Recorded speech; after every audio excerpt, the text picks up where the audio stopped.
The smell hit first. Aviation fuel mixed with gun oil and morning frost. Then the sound.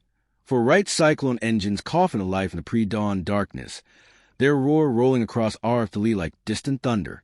March 14, 1943, 6:12 a.m. Captain William Bill Parker pressed his gloved hand against the fuselage of the aircraft the ground crews had started calling the Widowmaker. The metal was cold enough to burn.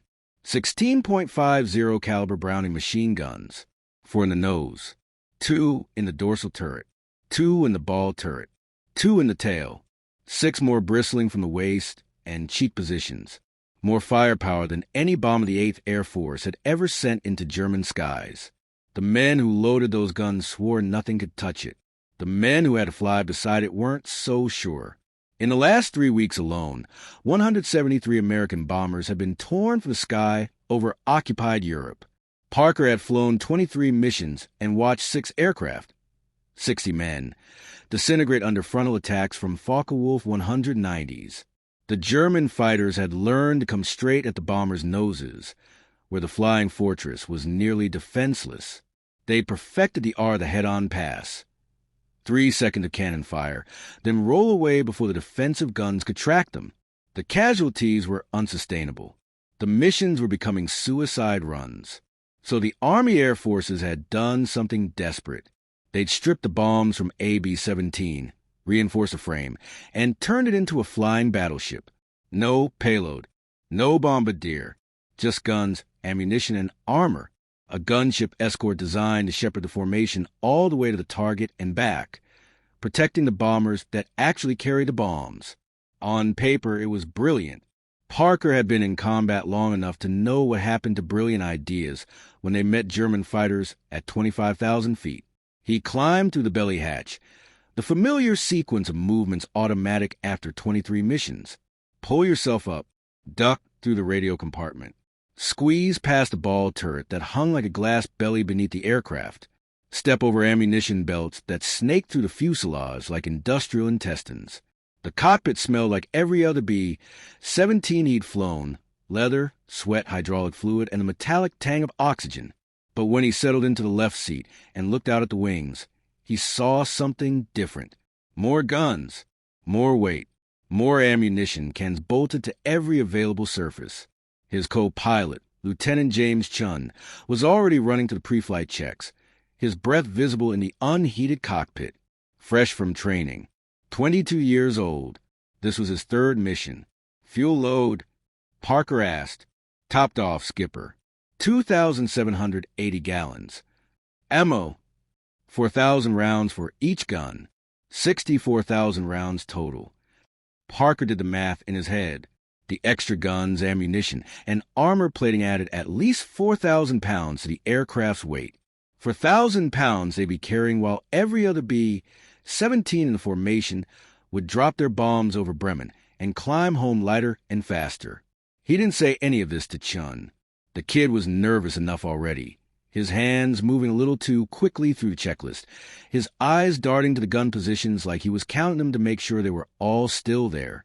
From the flight deck behind them, Staff Sergeant Roy Martinez called out, "Engines 1 and 2 ready for start, Captain." Parker's hand moved to the ignition switches. Through the windscreen, he could see other B-17s coming to life across the airfield, their propellers beginning to spin, their exhausts trailing blue smoke in the cold air. 21 bombers, 210 men, all of them counting on the Widowmaker to be everything the generals promised it could be. "Start number 1, Parker said. The right outboard engine caught, coughed, and roared to life.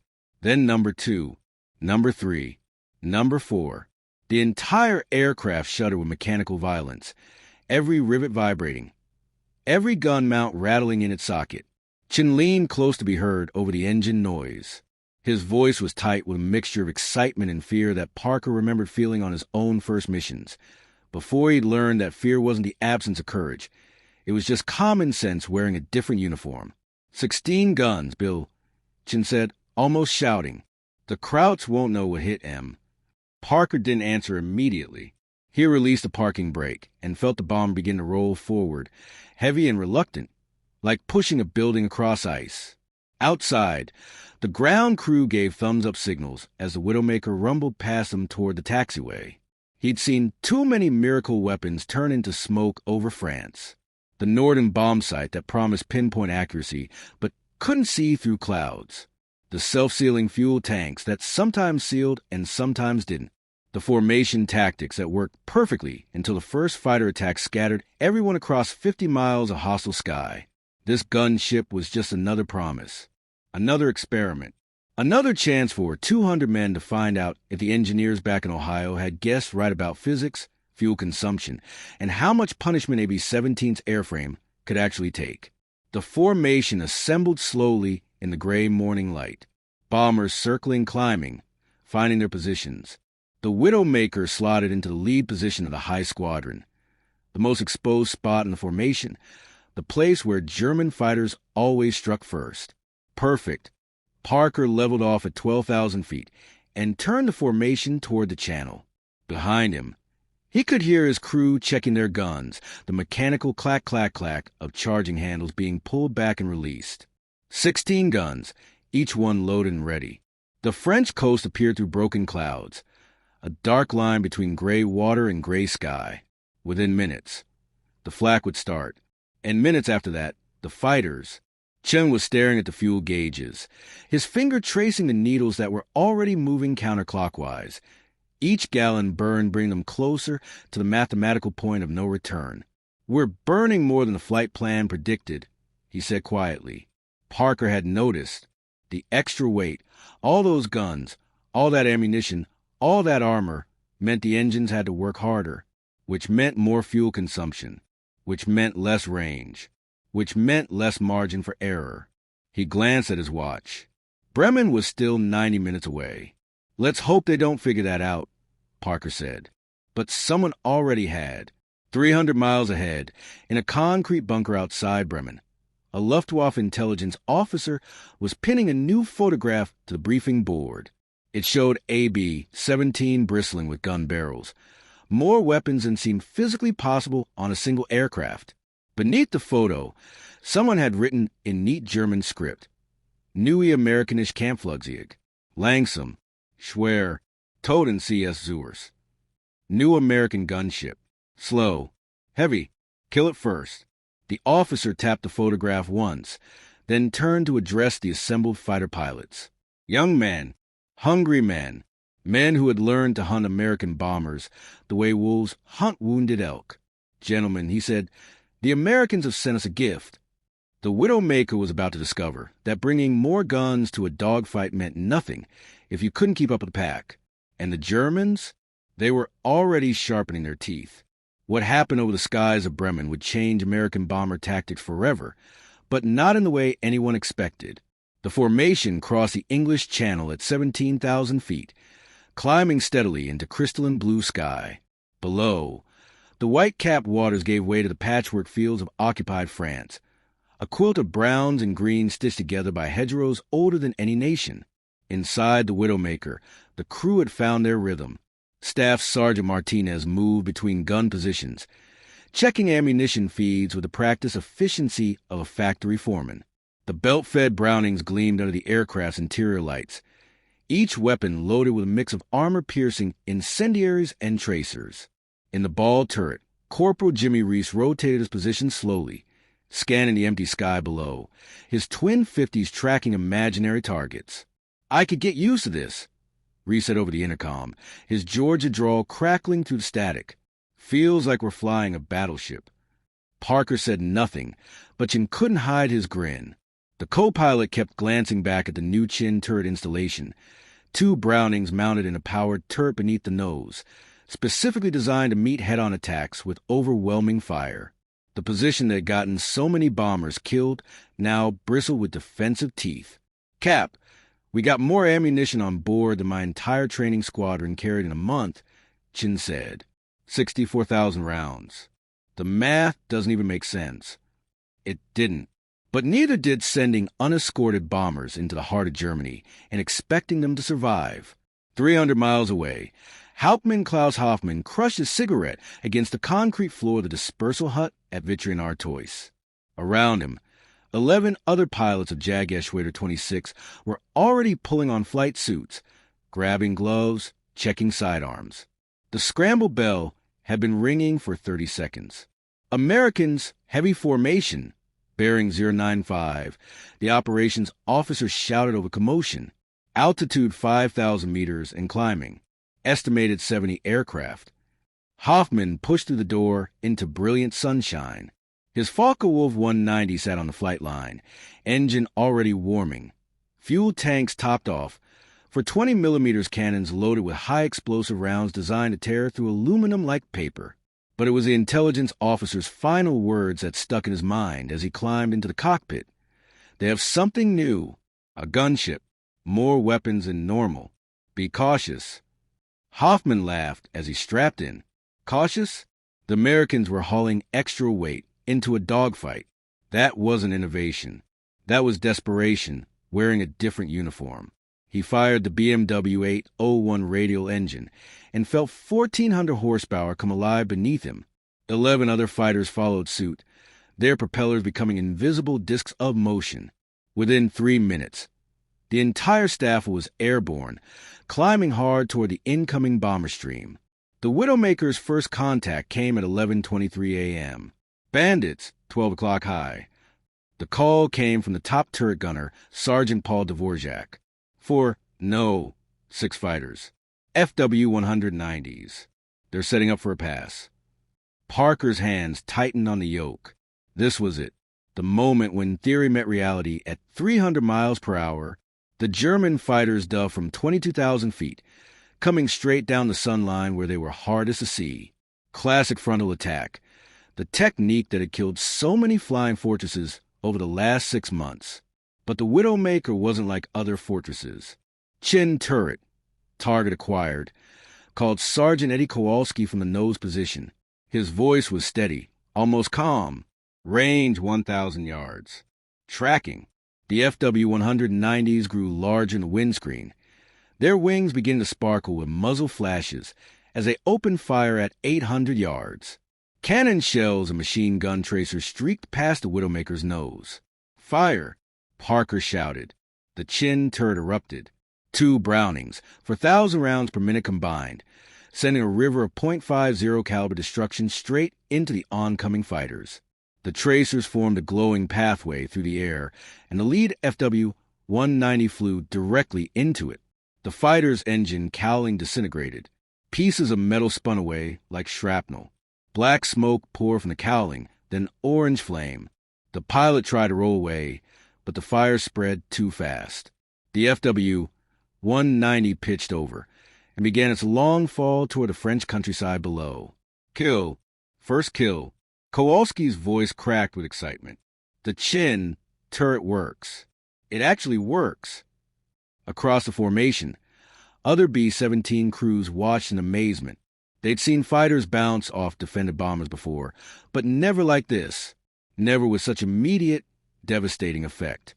The Widowmaker had met a frontal attack and won decisively. The remaining FW-190 scattered, breaking off their runs early, unwilling to press through that wall of fire. Chun was laughing, actually laughing, his hand shaking on the control column. Did you see that? They didn't even get close. Bill, this thing is... Don't, Parker said quietly. He watched the burning FW-190 tumble through 15,000 feet, trailing a banner of black smoke. Somewhere in that falling wreckage was a pilot, probably 22 years old, probably somebody's son, probably trained to believe his fighter was invincible. Maybe this thing really can change the war, Parker thought. But 3 miles away, Klaus Hoffman had seen it too, and he was already on the radio, his voice cold and precise, speaking to every German fighter within 50 miles. The heavy one with all the guns. It's slow. Make it slower. Kill the engines. Then we feast. The flak started at 10:02 a.m., exactly where intelligence said it would. Black flowers bloomed across the sky over Bremen. Dozens of them. Then hundreds. Each one a shrapnel-filled explosion designed to shred aluminum and human tissue with equal efficiency. The concussions rocked the Widowmaker like a ship in a storm, and Parker could hear metal fragments pinging against the fuselage, a deadly rain that never stopped. Flak, 12 o'clock level. Dvorak called from the top turret, though everyone could already see it. The entire sky ahead had turned into a field of black smoke and orange fire. Parker flew straight into it. There was no choice. The mission was Bremen. The target was the Focke-Wulf assembly plant, and the only way to the target was through this hell. Parker watched him work, saying nothing. "Captain," William said eventually, "I know they're calling this a failure, and maybe the YB-40 was. But failures teach us more than successes ever could." He tapped his notebook. "Every problem you encountered, every limitation you discovered, that's data. And knowledge doesn't disappear just because the aircraft that generated it gets scrapped." Parker wanted to believe him, wanted to think the 20 minutes of hell over France had meant something beyond survival statistics and classified reports. Will any of it be used? Parker asked. William smiled slightly. "Captain, 6 months from now, you won't recognize the B-17s coming off the production line. That Chin turret? Standard equipment. Those stagger waist guns? Standard. The Cheyenne tail turret? Standard. We're taking everything that worked and leaving behind everything that didn't." He closed his notebook and looked at the wreckage of the Widowmaker. Your aircraft couldn't keep up with the formation, but its innovations, those will protect every bomber crew for the rest of this war. Parker felt something loosen in his chest. Not relief exactly, not vindication, but something close to it. That afternoon, an orderly found him in the officer's mess. "Captain Parker, orders just came through for you, sir." Parker took the envelope. Inside was a single sheet of paper. Transfer orders. Stateside. Training command. Kansas. Effective immediately. He stared at the paper, reading it twice to make sure he understood. His combat tour was over. He was going home. Chin found him an hour later, still sitting at the empty mess hall table, the orders in his hand. "You okay, Skipper?" "I don't know," Parker said honestly. 3 months ago, I thought this gunship would change the war. Now it's scrap metal, and I'm being sent home. Did any of it matter, Chin? Did we accomplish anything besides surviving?" Chun sat down across from him. Moss is walking again. "The doctors say he'll make a full recovery. O'Brien got a distinguished flying cross for his kills. And Williams says our Chin turret design is going to production on every new B-17. But the YB-40 failed. The YB-40 taught us what not to do. That's not failure. Bill, that's how progress works." Parker looked at the orders again. Home. Safety. No more missions. No more flak. No more watching bombers disintegrate around him. He should have felt relieved. Instead, he felt empty. What if I'm leaving before the real answer shows up? Parker said quietly, "What if there was something we missed? Some way to make it work?" Chin shook his head. "Bill, you did your part. You flew the mission. You brought your crew home. Now, let someone else figure out the next step." Parker folded the orders and put them in his pocket. In 3 days, he'd be on a transport back to the States. Back to Iowa, eventually. Back to a world that would never know about the Widowmaker or the men who flew it. But as he walked out of the mess hall, one question followed him like a shadow. Had it been worth it? 1 year later. The Kansas wind carried the smell of fresh paint and aviation fuel across the tarmac at Boeing's Wichita Modification Center. Captain William Parker stood at the edge of the flight line, watching B-17GS roll out of the hangar one after another, silver giants gleaming in the afternoon sun, each one destined for the war he'd left behind. He wasn't supposed to be here. Training command kept him busy enough, teaching kids barely old enough to shave how to fly 4-engine bombers without killing themselves. But when the invitation came from Robert Williams, the engineer who'd salvaged the Widowmaker's innovations, Parker couldn't refuse. "Captain Parker." Williams approached with a clipboard and a smile. "Thank you for coming. There's something I want you to see." They walked toward the nearest B-17G. Up close, Parker could see the differences immediately. The nose bristled with a powered Chin turret. Twin .50 calibers in the exact configuration Kowalski had used over Bremen. The waist gun positions were staggered, giving gunners room to move without tripping over each other. And the tail turret. That was the Cheyenne design, the one that gave tail gunners a fighting chance against attacks from behind. Every modification you see came from the YB-40 program. Williams said, the chin turret stops frontal attacks. The staggered waist guns improve defensive coverage. The tail turret, he paused. Last month, a tail gunner in the 390th Bomb Group shot down 3 FW-190s in a single mission using this turret. 3. He's alive because you flew the Widowmaker into hell and came back with data. Parker ran his hand along the chin turret's housing. The metal was cold and smooth, unmarked by combat. Somewhere over Germany, this exact turret would save lives, would stop a fighter attack, would give a crew a chance to see home again. Captain Parker? He turned. A young pilot stood nearby.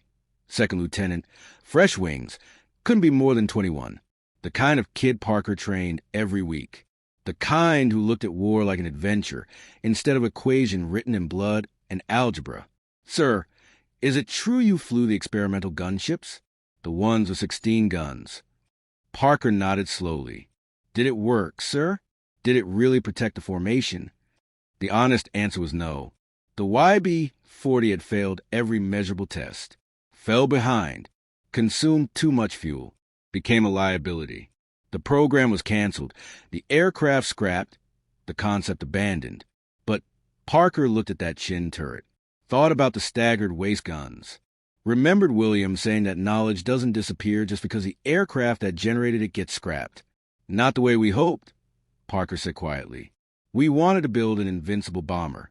Instead, we built a slow, heavy target that fell behind and nearly got us killed. The young pilot's face fell. But because it failed, Parker continued, engineers learned what worked and what didn't. That chin turret you're going to fly with, that came from my gunner's position. Those waist guns, my crew helped design the spacing. The tail turret, we proved it worked under combat conditions. He placed his hand on the lieutenant's shoulder. The Widowmaker couldn't save itself, but its lessons, those might just save you. The pilot's eyes widened with understanding. So it wasn't a waste? Son, there's no such thing as a wasted lesson. Only wasted opportunities to learn from failure. Parker stepped back. You're going to fly into the same hell I did. But you're going to do it in a better aircraft because men before you failed forward. Remember that when the flak starts and the fighters come. Remember that every improvement you're flying was bought with someone else's blood and terror and desperate innovation. The lieutenant saluted. Parker returned it, watching the kid walk toward his crew, toward his bomber, toward a war that would test him in ways training never could. Williams appeared beside him again. You gave him hope. I gave him perspective, Parker corrected. Hope is what gets you killed. Respect for the aircraft and the men who died improving it. That's what brings you home. As the sun set over Kansas, Parker watched 3B-17GS taxi for a training flight. Their chin turrets caught the light, gleaming like promises. Somewhere in England, crews were flying identical aircraft into combat, protected by innovations born from a failed experiment. The Widowmaker had died in flames at RAF Manston, but its DNA flew on in every B-17G that crossed the channel, in every frontal attack, stopped by a chin turret, in every tail gunner who had the visibility and firepower to defend against pursuit fighters, in every crew that made a home because someone before them had failed in exactly the right way. Parker pulled out a photograph, his crew, standing in front of the Widowmaker before that final mission. Chun grinning, Martinez checking ammunition, O'Brien with his arms crossed, Kowalski giving a thumbs up, Moss still walking, still alive. Every bullet hole was a lesson, Parker whispered to the photograph. Every failure bought someone else a chance to live. He tucked the photo back in his pocket and walked toward his car. Behind him, the B-17GS continued their endless production. Silver fortresses built on the wreckage of an aircraft that dared to fail forward. The war would be won not by miracle weapons, but by men willing to learn from disasters. By engineers who saw failure as data instead of defeat. By crews who flew knowing that someone else's sacrifice had made their survival possible. The Widowmaker's legacy wasn't 16 guns or 4,000 pounds of armor. It was a knowledge that sometimes you have to break before you can build something unbreakable. The greatest victories are born not from perfection, but from the courage to fail forward.